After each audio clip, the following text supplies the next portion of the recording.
Well, Hell's Paradise episode 4, anime's fastest start just keeps Slap a on dab. rolling. I'll tell you. Every episode, I just don't understand how they're just keeping this breakneck speed up to where not only are you getting backstories with Gabi Maru and Sagiri, Yeah, I asked for that. and some of the convicts that we got in this episode, but you're getting the fight scenes.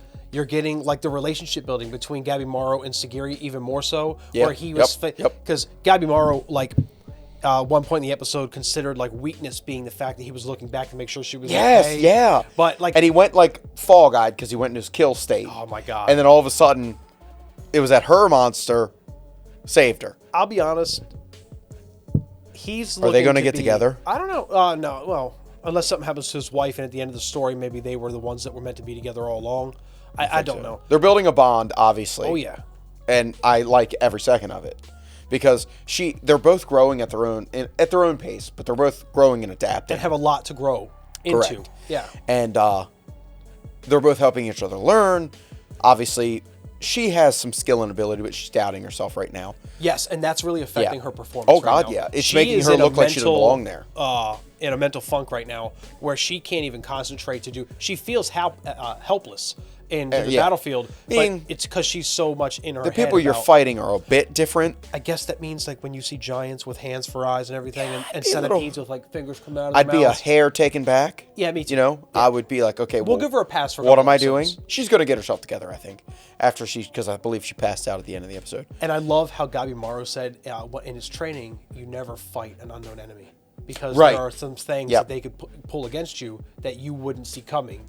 Recognizance of your enemy is something that's very important. Makes sense. And at one point he just said, no, fuck all this. Like, I'm just going to go in kill mode. Oh, God. He killed everything. With his bare hands. Yeah, this guy's like fucking Saitama. Yeah, he's good. I like him as a character. I didn't think I would, honestly. Me either. And he's coming around to be pretty entertaining. And I love how he has this, like, mental weight on his shoulders like Thorfinn does in Vinland Saga. Don't compare that weak piece to this fella. Thorfinn in Vinland Saga is like burdened by the souls that he's taken, the lives that he's taken. Crying into the dish bin. And Gabi Maru is in the same boat where he's tired of killing people. But he's got to. And that's what he's good at. I love the fact that they're like Mappa's doing both shows. Yeah. Both protagonists are in the same kind of mental state where it's like they could kill anybody they want to. They don't want to do it anymore. I will say the art style, there's one I prefer to the other. Prefer Vinland Saga's art. Okay. I think Hell's Paradise is a little less budgeted. Not as crisp. I could see that, just but different. It's also very fluid. And I appreciate the fluidity of the motions and the combat. They do it very well. Mappa can't miss. I don't know what to tell you. Right. I mean, I have very little bad things to say about this show in general or this episode. 4 episodes in, it's like, my God.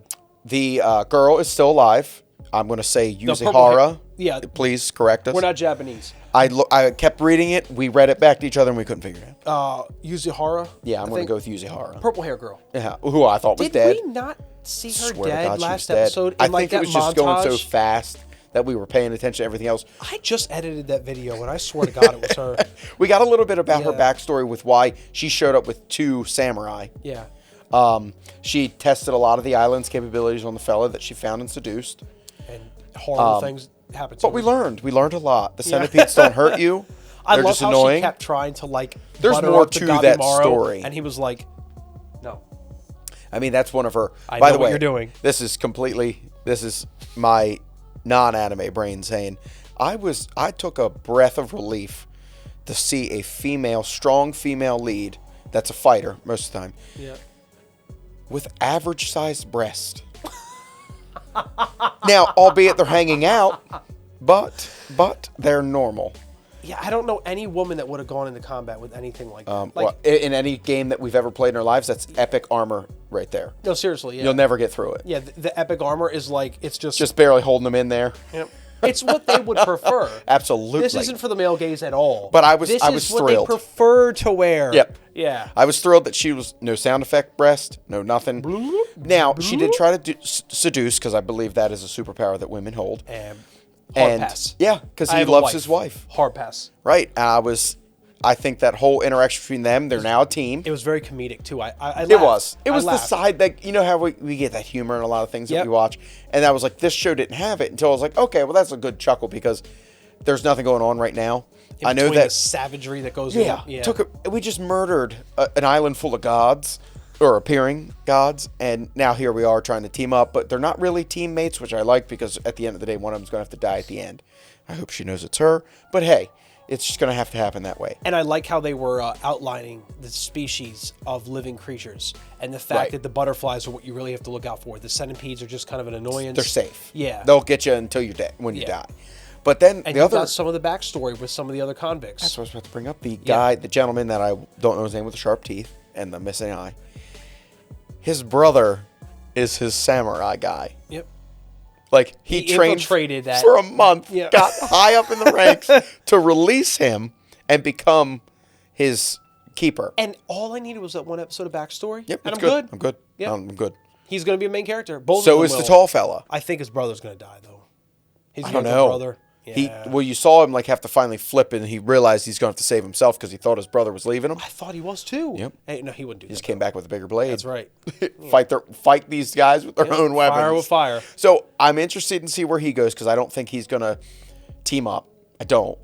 Unless things get worse, because I think he ran into his own problems. He'll come to face with Gabi Morrow, and they'll be on the same team. And like the same deal, like once we find it, someone's got to die. I still am going to be in the camp of this whole elixir of immortality doesn't exist. If it does, once they all take it, then what are they going to do? I don't think it exists in the way that they imagine it does, anyway. I believe that. I think this island, it's like the Fountain of Youth.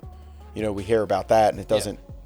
It's believed to exist, but where we can't find it. The chief of Gabi Morrow's village, though, did get something to make him immortal. Yeah, when we met him, he had a sword sticking out the side of his head. But he also looked like he was absolutely insane. Correct. So he lost his whatever humanity he had left. Might have to giveth and taketh kind of thing. He did murder his parents in front of him and told him it was weakness because they were trying to leave, and then said he's going to raise Gabi Morrow by himself. And did a great job.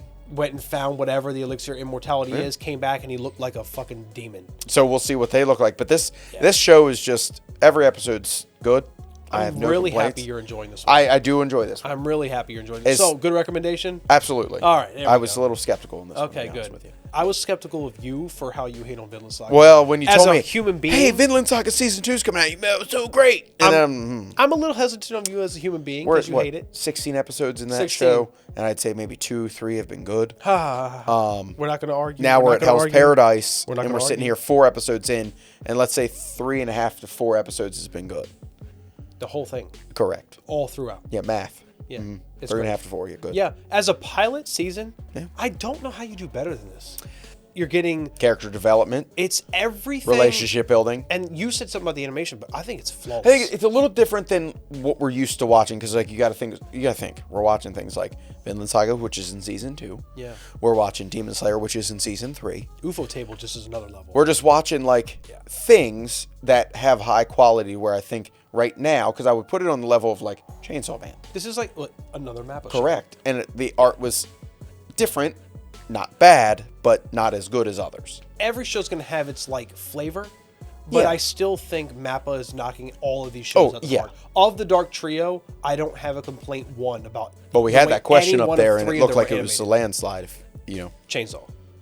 A lot of people like Chainsaw Man. Oh, the put up. I thought I read that differently. Yeah, no, Chainsaw Man is like 65%. If you guys haven't voted yet, go let us know on our community page what one of the Dark Trio you guys think was the best start. Like, what one got you hooked the fastest? Let's say first 3 episodes. For me, it was Hell's Paradise. I mean, it couldn't by be the way, anything else. I love Jujutsu Kaisen. Yes. And I loved Chainsaw Man. It just, Mappa has these 3 shows that just so happen to all be fantastic. Yeah. So one's obviously is going to have to be better than the other, and I get it. Yeah. I look forward to watching this every week. I watch it like the minute it comes out. And I'm surprised you did that, because he lets me know when he finishes watching it. And I'm just like, okay, well, that was quick. Would it just come out? It just came out.